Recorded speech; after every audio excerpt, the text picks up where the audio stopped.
우리가 지난 시간에 이방인을 판단하는 유대인의 교만과 위선을 비판하고 있는 사도 바울의 그 주장을 우리가 살펴보았습니다.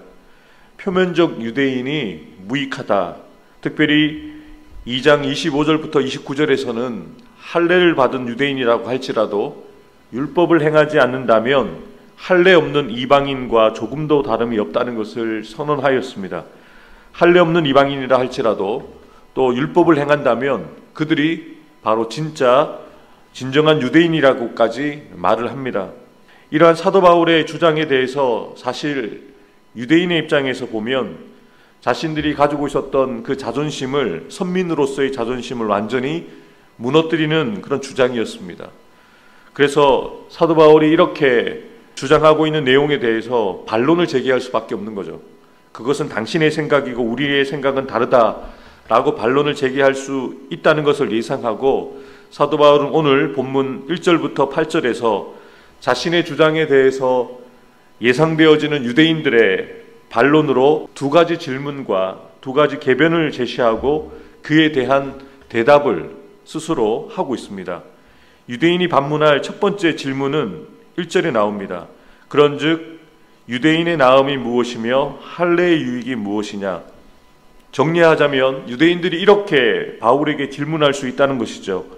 유대인과 이방인 사이에 차별이 없이 동일하게 심판을 받는다면 유대인의 나은 점이 무엇인가 하는 것입니다. 이 질문에 대해서 바울은 이렇게 대답을 합니다. 범사에 많으니 우선은 그들이 하나님의 말씀을 맡았습니다. 첫 번째 예상 질문에 대해서 바울은 아주 긍정적으로 대답합니다. 범사의 유대인이 되었다는 것, 유대인에게는 많은 유익들이 있는데 특별히 하나님의 말씀을 맡았다라고 이야기를 합니다. 로마서 9장 4절과 5절에는 유대인들이 가진 여러 가지 특권에 대해서 일일이 나열하여 설명을 하는데요. 오늘 본문에서는 하나님의 말씀을 맡았다는 나음과 유익에 대해서 이야기를 합니다. 두 번째 유대인이 제기할 수 있는 두 번째 이상 질문은 이렇게 이야기를 합니다. 어떤 자들이 믿지 아니하였으면 어찌하리요? 그 믿지 아니함이 하나님의 믿부심을 패하겠느냐? 정리하면 만약 유대인 중에 어떤 자들이 그 말씀을 믿지 않았다면 그로 인해서 하나님의 신실하심이 깨어지겠는가? 라는 반문입니다. 이 질문에 대해서 바울은 이렇게 답변합니다. 4절 말씀 함께 읽겠습니다. 그럴 수 없느니라. 사람은 다 거짓되되 오직 하나님은 참되시다 할지어다. 기록된 바 주께서 주의 말씀에 의롭다함을 얻으시고 판단받으실 때에 이기려 하심이라 함과 같으니라. 아멘. 두 번째 질문에 대한 사도 바울의 답변은 하나님의 신실하심은 깨어질 수가 없는데 이는 하나님은 참되신 분이기 때문이라고 분명하게 밝힙니다. 이러한 바울의 답변에 대해서 유대인들은 또 두 가지 개변을 늘어놓을 수 있는 가능성이 있다는 것을 사도 바울은 예상을 하고 두 가지의 개변을 이야기하면서 설명을 합니다. 5절입니다. 그러나 우리 불의가 하나님의 의를 드러내게 하면 무슨 말 하리요? 내가 사람의 말하는 대로 말하노니 진노를 내리시는 하나님이 불의하시냐? 예상되어지는 유대인들의 첫 번째 개변은 자신들의 범죄에도 불구하고 하나님이 언약을 파괴하시지 않음으로써 하나님의 신실하심을 드러낸다면 하나님께서 벌하시는 것이 부당하지 않느냐라는 개변을 늘어놓을 수 있다는 것이죠. 이에 대해서 바울은 분명하게 대답을 합니다. 결코 그럴 수 없다. 만일 그렇게 하나님이 하신다면 어떻게 하나님이 세상을 심판하실 수 있겠느냐라고 반문하면서 그들이 던질 개변에 대해서 분명하게 답변을 합니다. 또 유대인들이 늘어놓을 수 있는 두 번째 개변은 첫 번째 개변과 연장선상에 있는데 7절과 8절입니다. 우리 함께 읽도록 하겠습니다. 그러나 나의 거짓말로 하나님의 참되심이 더 풍성하여 그의 영광이 되었다면 어찌 내가 죄인처럼 심판을 받으리요? 또는 그러면 선을 이루기 위하여 악을 행하자 하지 않겠느냐? 어떤 이들이 이렇게 비방하여 우리가 이런 말을 한다고 하니 그들은 정죄받는 것이 마땅하니라. 아멘. 유대인들의 예상되어지는 두 번째 개변은 자신들의 거짓으로 하나님의 참되심이 드러나서 하나님께 영광이 되어진다면 자신은 죄인으로 정죄받을 수 없으니까 오히려 선을 이루기 위해서 악을 행하자라는 극단적인 궤변을 늘어놓을 수 있다는 것이죠. 실제로 바울과 그 일행이 그렇게 주장한다는 소문을 유대인들이 퍼뜨리고 있었습니다. 이에 대해서 바울은 그들이 정죄받아 마땅하다라고 선언을 하는데요.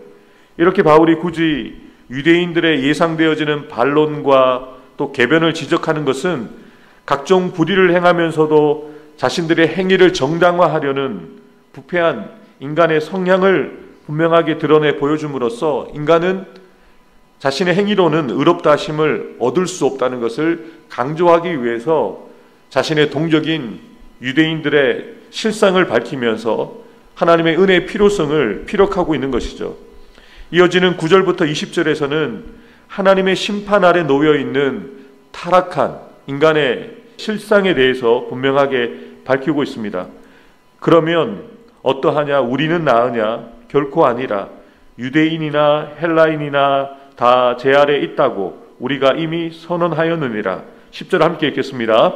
기록된 바 의인은 없나니 하나도 없으며. 아멘.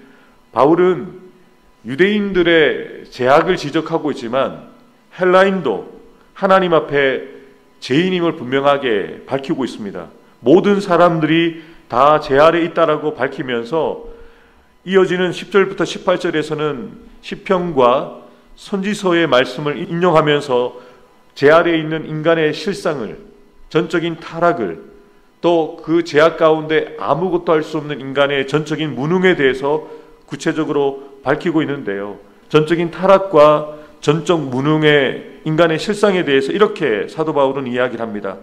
자신이 죄인임을 깨닫지 못하고 하나님을 찾지 않는다. 선을 행하지 않고 행하는 모든 것이 무익하다. 속이는 말을 하고 저주와 악독이 가득한 말을 한다. 악행을 저지르는데 빠르고 민첩하다. 하나님을 두려워하지 않는다. 파멸로 치닫게 되어진다. 율법의 요구를 이루지 못하고 전적인 타락과 전적인 무능으로 심판 아래 놓여 있는 인간의 그 실상에 대해서 사도 바울은 분명하게 시편과 예언서의 말씀을 가지고 인간의 실상을 분명하게 소개를 해주면서 다시 한번 본문에서 인간의 이 무능함에 대해서 이렇게 이야기를 합니다. 우리가 알거니와 무릇 율법이 말하는 바는 율법 아래에 있는 자들에게 말하는 것이니 이는 모든 입을 막고 온 세상으로 하나님의 심판 아래 있게 하려 함이라. 20절 함께 읽겠습니다. 그러므로 율법의 행위로 그의 앞에 의롭다 하심을 얻을 육체가 없나니 율법으로는 죄를 깨달음이니라. 아멘. 이런 전적인 타락과 전적 무능에 이른 인간의 죄악의 이 보편성에 대한 결론을 이렇게 이야기를 하고 있죠. 율법으로는 의에 이르지 못한다. 율법으로는 하나님의 뜻을 깨닫고 또 죄를 깨달을 뿐 율법은 그저 하나님께 이르지 못한다라는 것을 분명하게 사도 바울이 이야기를 합니다. 그런데 왜 사도 바울이 이렇게 인간의 전적인 타락과 전적 무능을 밝히고 또 율법으로는 의롭다 하심을 얻을 수 없다는 것을 분명하게 밝히는 이유가 무엇일까요? 오늘 설교를 준비하면서 오늘 본문을 묵상하는 가운데 이 구절이 기억나게 되었습니다. 누가복음 18장에 보면 예수님께서 비유를 드셨죠. 바리새인은 서서 따로 기도하여 이르되 하나님이여 나는 다른 사람들 곧 토색, 불의, 간음을 하는 자들과 같이 아니하고 이 세리와도 같이 아니함을 감사하나이다. 나는 일에 2번씩 금식하고 또 소득의 11조를 드리나이다 하고 세리는 멀리 서서 감히 눈을 들어 하늘을 쳐다보지도 못하고 다만 가슴을 치며 이르되 하나님이여 불쌍히 여기소서 나는 죄인이로소이다 하였느니라. 우리 14절 말씀은 함께 읽겠습니다. 내가 너희에게 이르노니 이에 저 바리새인이 아니고 이 사람이 의롭다 하심을 받고 그의 집으로 내려갔느니라. 무릇 자기를 높이는 자는 낮아지고 자기를 낮추는 자는 높아지리라 하시니라. 아멘.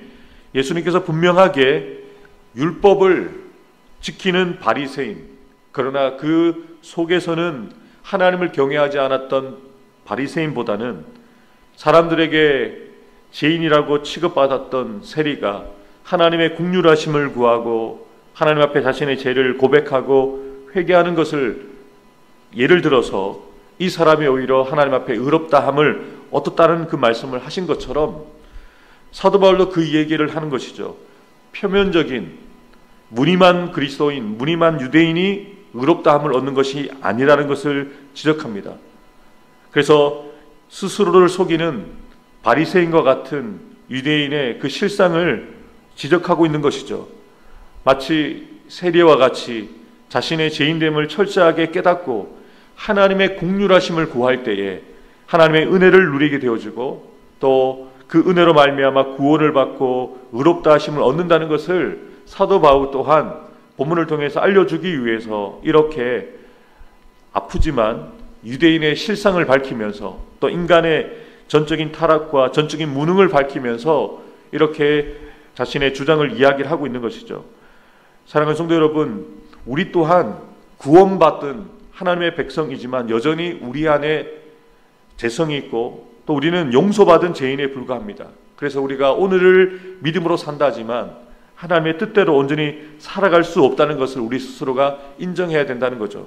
하나님을 떠나서는, 하나님의 은혜를 떠나서는 우리는 아무것도 할 수 없는 죄인 되어진 우리의 모습임을 철저하게 깨닫고 오늘도 이 새벽을 깨우며 우리가 구해야 될 것은 하나님의 은혜를 구하고 하나님의 긍휼하심을 구하면서 하루를 시작해야 된다는 것입니다.